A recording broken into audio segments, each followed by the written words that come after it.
So hello my dear students, आपल्या सर्वांचं स्वागत आहे. मी संदीप सर, आपला master teacher for subject mathematics, आपल्या सर्वांचं स्वागत करतोय ओम इन्फिनिटी मॅथ्स क्लासेस लातूरकडून. एका नवीन विषयाला मी हात घालतोय. आज काय नवीन विषय? तर आज मी इथं बोललेला आहे की नीट विद्यार्थ्यांसाठी सुवर्ण संधी. तुम्ही म्हणलात सर, तुमच्या आत्ताच्या इंट्रोडक्शनमध्ये तुम्ही सांगितलं की माझा विषय मॅथमॅटिक्स आहे, मग नीटच्या विद्यार्थ्यांना काय सुवर्ण संधी आहे असं मी काय सांगणार आहे की नीटच्या विद्यार्थ्यांनी हा व्हिडिओ पाहिला पाहिजे. तर बेटा, एक बेस्ट स्ट्रॅटेजी सांगणार आहे आपल्या फ्युचरला सिक्युअर करण्याची. एक बेस्ट स्ट्रॅटेजी पाहत राहा व्हिडिओमध्ये. इथे लिहिल्याप्रमाणे जर तुमचं बरेच विद्यार्थी PCMB घेऊन 11-12 करतात, वेल अँड गुड, कारण त्यांनी कुठंतरी आपल्या फ्युचरला सिक्युअर करण्याचा विचार केलेला असतो.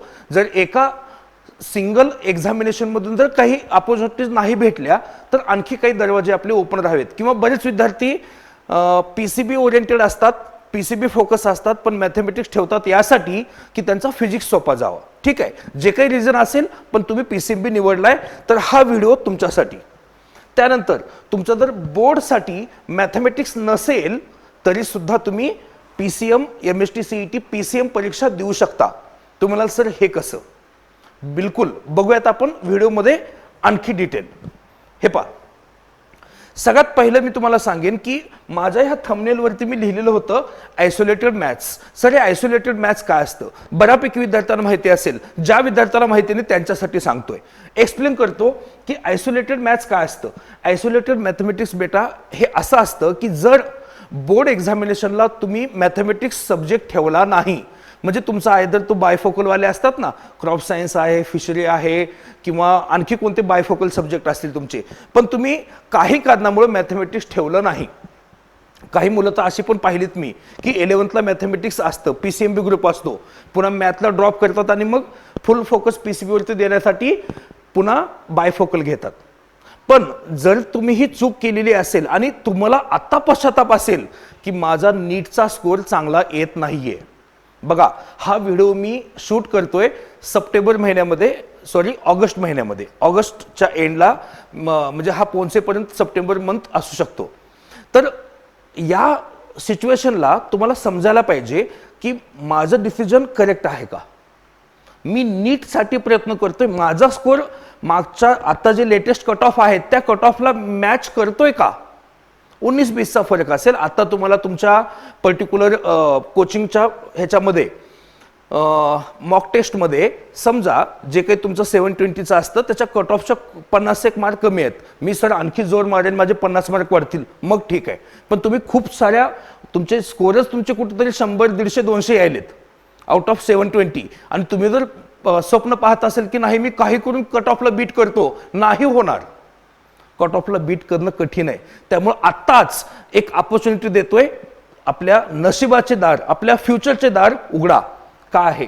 Isolated mathematics. ज्या विद्यार्थ्यांनी मॅथमॅटिक्स हा सब्जेक्ट आपल्या बोर्डला ठेवलेला नाही ते सुद्धा PCM CET चा फॉर्म भरू शकतात, परीक्षा देऊ शकतात, चांगला स्कोर आणू शकतात. आणि मग सर बोर्डाच्या मॅथमॅटिक्सचं काय? तर आपली जी फेब्रुवारीची बोर्ड एक्झाम झाली है ना, रेग्युलर बोर्ड एक्झाम, त्याच्यानंतर आपल्याला माहिती की जुलैमध्ये एक एक्झामिनेशन असते ज्याला आपण इम्प्रुव्हमेंट एक्झाम या नावाने पण ओळखतो. तिथे एक सिंगल मॅथमॅटिक्सचा सब्जेक्ट ठेवा आणि तिथं चांगला स्कोर करा. तिथं आपली ग्रुपिंग, PCMची ग्रुपिंग जी लागते मॅथमॅटिक्स ग्रुपसाठी, ती ग्रुपिंग मिळवा. मग तुमचा MST CETचा चालू स्कोर कन्सिडर होईल, कारण तुमचे कॅप राऊंड कधी सुरू होतात? त्या जुलै एक्झामिनेशनच्या रिझल्टच्या नंतर. तर बेस्ट अपॉर्च्युनिटी येतोय. फक्त नीटवरती अवलंबून राहू नका. जर तुम्हाला साथीसाथ, बघा सगळ्यात सोपं गणित आहे, सोपं गणित आहे. फिजिक्स आणि केमिस्ट्री तर तुम्ही दिल लगा के करते हो ना, फिजिक्स आणि केमिस्ट्री तर जान लगा के चालू आहे. बेटा फक्त एक सब्जेक्ट मॅथमॅटिक्स मध्ये ऍड करा. आणि सर आम्हाला मॅथमॅटिक्स आम्ही आत्तापर्यंत वाचलेलं नाही, आत्तापर्यंत केलेलं नाही. बेटा मैं हूं यहाँ पे. ह्या व्हिडिओच्या शेवटी जबरदस्त सोल्युशन सांगतो की तुमच्यासाठी मी काय घेऊन आलोय आणि तुमच्यासाठी आपण काय करू शकतो ॲज अ टीचर. माझे काय काय डेडिकेशन असतील तुमच्यासाठी या व्हिडिओच्या शेवटी सांगतो. जाऊयात व्हिडिओमध्ये पुढे.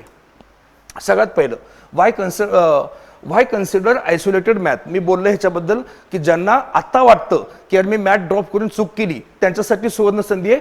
हे ऑप्शन तुमच्यासाठी ओपन आहे. गव्हर्नमेंट ऑथराईज महाराष्ट्र गव्हर्नमेंटचं हे ऑप्शन आहे, मी मनाने सांगत नाहीये. ओके, तर सगळ्यात पहिलं आयसोलेटेड मॅथचे ॲडव्हान्टेज काय आहेत हे घेतल्यामुळे तुमचे काय काय तुमच्या करिअर ऑपॉर्च्युनिटीज ओपन होतील. सगळ्यात पहिलं तुम्ही करिअर रिस्कमधून निघून जाल. आता काय करताय तुम्ही? नीटवर फोकस करताय, ठीक आहे. PCB फोकस केला केला केला केला केला आणि सर्टन कट ऑफ नाही कव्हर झाला, फसलात ना, दार बंद झालं ना, मग काय करणार? फार्मसी. मी म्हणत नाही कोणती ब्रँच वाईट नसते मित्रांनो, आपण जे गोळ्या बिस्किट खातात ते फार्मसीवालेच बनवतात, त्याच्यामुळे त्यांनाही रोष नको करायला. बट स्टील तुम्ही एक ड्रीम पकडलं होतं ना, छान ड्रीम होतं तुमचं, डॉक्टर व्हायचं, नोबेल प्रोफेशन आहे, पण नाही होऊ शकलं. काय जे कारणं असतील ते, आपण कमी पडलात, इन्स्टिट्यूट कमी पडलं, व्हॉटेवर, पण तुम्ही एका रिस्कमधून बाहेर निघता जर तुम्ही आयसोलेटेड मॅथ चूज केलं. Next, tech and engineering scope. एवढी मोठा टेक्नॉलॉजीचा आत्ताचा इरा आहे, दुनिया आहे AI ची. ही AI ची दुनिया तुमच्यासाठी ओपन होईल जर तुम्ही आयसोलेटेड मॅथ्स चूज केलं तर. व्हिडिओ पूर्ण पहा. झिरो नीट कॉम्प्रोमाइज. मी म्हणत नाही की यार तुम्ही नीट चूज केले तुमच्यानी होणार नाही, करत राहा ना, तुमच्या फिजिक्स आणि केमिस्ट्रीसाठी तर ते लागणारच आहे. पण माझ्यासोबत तुम्ही मॅथमॅटिक्सची तयारी करा. कशी करा? फ्रॉम बेसिक करा. माझं 11th मॅथ नव्हतं, आत्ता मी मॅथपासून सुरुवात केली तर होईल का? सगळं तुम्हाला व्हिडिओच्या शेवटी सांगणार आहे. पुढे बघा. पुढे सिंगल सब्जेक्ट बोर्ड एक्झाम, म्हणजे तुमची board exam regular board exam झालेली असते, तुमचं बोर्डाचं टेन्शन मिटलेलं असतं. पुढे 2 महिने मस्तपैकी फक्त मॅथमॅटिक्सच्या सिंगल सब्जेक्टचा अभ्यास करायचा आणि बोर्डमध्ये चांगले मार्क्स आणायचे. एक्झाम अँड स्कोरिंग फॉर्मॅट तुम्हाला माहिती आहे, 80 मार्क्स मॅथमॅटिक्स असतं आणि 20 मार्क्स प्रॅक्टिकल असतात. आउट ऑफ 100 आपल्याला मोर दॅन 35 घ्यायचेत. हे बेसिक आहे, है ना. त्यानंतर बेटा हे जर ऑप्शन तुम्ही निवडत असाल तर तुम्ही महाराष्ट्रातल्या 400 पेक्षा जास्त इंजिनिअरिंग कॉलेजचे दरवाजे तुमच्यासाठी ओपन करताय. आणि कुठं ना कुठं आपण म्हणतो ना माझा प्लॅन A प्लॅन B असायला पाहिजे, मी हा तुम्हाला प्लॅन B सांगतोय. जर तुम्ही जी जानसे तुम्ही नीटमध्ये प्रिपरेशन करा, पण प्लॅन B पण सोबत ठेवा, कामाचा येईल. अशा कॉलेजेसला तुम्हाला ॲडमिशन भेटण्याची संधी तुम्हाला उपलब्ध होते. त्यानंतर स्ट्रॅटेजिक रोडमॅप अँड एक्झिक्युशन. आता हे कसं करायचं बेटर? तुम्ही नीटचं प्रिपरेशन सोबत पूर्ण ठेवा. आयसोलेटेड मॅथ एका सब्जेक्टची फक्त मध्ये भर घाला. ते कसं करा? सर आम्हाला ट्रिग्नोमेट्रीचं T येत नाही, आम्हाला कॅल्क्युलसचं C येत नाही, मी शिकवतो. मी आहे तुमच्यासाठी. एक लक्षात घ्या की इथं सगळ्या गोष्टी तुम्ही लिहिलेल्या आहेत, वाचून घ्या. व्हिडिओ खूप मोठा होईल त्यामुळे शॉर्टमध्ये माहिती देतोय. तुम्ही तेवढे जाणकार आहात, तुम्ही सहजपणे ह्या सगळ्या कंपॅरिझन बघू शकता. हे बघा, हे सगळं कंपॅरिझन आहे. फक्त PCB घेतला तर ह्या गोष्टी होणार आहेत. PCMB साठी स्टँडर्ड PCMB बऱ्याच जणांचं असतं, हे त्याचे फायदे आहेत. आणि PCB प्लस आयसोलेटेडमध्ये तुम्हाला ह्या गोष्टी भेटणार आहेत. म्हणजे बेटर तुम्ही जे तुमच्या लाईफसोबत एक खूप मोठी रिस्क घेत होतात ना, मी त्या रिस्कमधनं बाहेर काढतोय. माझा उद्देश तो आहे की मी त्या रिस्कमधनं बाहेर काढतोय तुम्हाला. हे सगळं टेबल तुम्ही व्यवस्थित पॉज करून वाचू शकता आणि समजू शकता. तर इथं स्ट्रॅटेजी सांगितलेली आहे बघा. स्ट्रॅटेजी सांगितलेली आहे. बिनधास्त तुम्ही कॅप राऊंडला तुम्ही एलिजिबल असता. जरी तुमचं बोर्डाला मॅथमॅटिक्स नसेल तर एक बेस्ट अपॉर्च्युनिटी देतोय. हां, असे विद्यार्थी ज्यांनी मॅथला घाबरून मॅथमॅटिक्स सोडले ना, त्यांचं मी करू शकत नाही काही. पण ज्यांची इच्छा आहे, पण फक्त डॉक्टर होण्याच्या एकमेव स्वप्नामुळे मॅथ सोडलंय, इच्छा आहे मॅथमॅटिक्स बऱ्यापैकी जमतं किंवा जमत नाही पण इच्छा आहे, माझ्याकडे या, मी सांगतो पुढे काय करायचं. तर सगळ्यात महत्त्वाचं आपण सगळ्यात आधी तेच जे हाय वेटेड टॉपिक आहेत त्याच्यावरती फोकस करणार आहेत. हे बॅचमध्ये आपण डिटेल डिस्कस करू, ठीक आहे.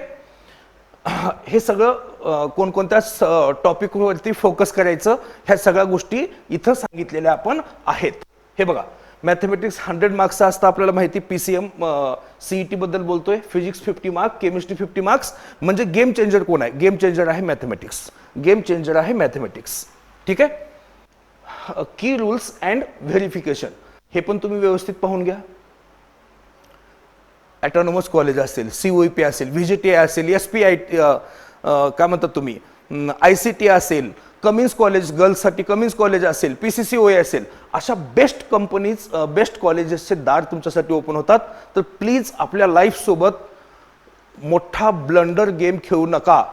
या गोष्टीचा विचार करा आणि कुठंतरी आपलं मन बनवा की मला ह्याच्यातनं बाहेर यायचंय, मला ह्याच्यातनं बाहेर यायचंय. तर मग माझ्याकडून मी काय करू शकतो? जे स्टुडंट लातूरमध्ये आहेत आणि ज्या स्टुडंटनी मॅथमॅटिक्सची ABCD सुद्धा आत्तापर्यंत वाचलेली नाही, त्यांच्यासाठी मी एक सुवर्ण संधी सांगतोय की आयसोलेटेड मॅथ्ससाठी हे बघा, हे समजून घ्या. आयसोलेटेड मॅथ्स है ना, याच्यासाठी आपण 1 सप्टेंबर 2026 पासून एक सेपरेट बॅच घेऊन येतोय. सेपरेट बॅच आहे ही. बॅच ऑफलाईन स्वरूपात होणार आहे. ऑफलाईन स्वरूपात, ठीक आहे, ऑफलाईन स्वरूपामध्ये होणार आहे. सध्याला तर आम्ही ऑनलाईन बॅचचा आणखी पर्याय ह्याच्याबद्दल विचार केलेला नाही. ऑफलाईन बद्दल या व्हिडिओच्या खाली जे ॲड्रेस दिलेला आहे त्याच्यावरती तुम्ही डायरेक्टली विजिट करा किंवा कॉन्टॅक्ट नंबरवरती कॉन्टॅक्ट करा आणि ओम इन्फिनिटी मॅथमॅटिक्स क्लासेसकडनं हे आयसोलेटेड मॅथची एक dedicated separate batch from basic to advance, not जे advance, from basic to MST CET advance आपण सुरू करत आहोत. या डेटपासनं टायमिंगसाठी, फी स्ट्रक्चर किंवा एक्झिक्युशन कसं असेल ह्या सगळ्या गोष्टी तुम्ही आमच्या सेंटरवरती येऊन क्लासवरती येऊन गोष्टी विचारू शकता. ॲड्रेस आणि फोन नंबर खाली दिलेला आहे मी, ठीक आहे. मग मित्रांनो, एका मोठ्या धोक्यापासून मी तुम्हाला वाचवतोय. जर तुम्ही ह्या गोष्टीचा मनापासून विचार केला तर तुम्हाला ही गोष्ट पटेल की फक्त एका कोर्स मागे, एका परीक्षेमागे आपण आपला लाईफ थ्रेटन करू शकत नाही, खूप मोठी रिस्क घेऊ शकत नाही.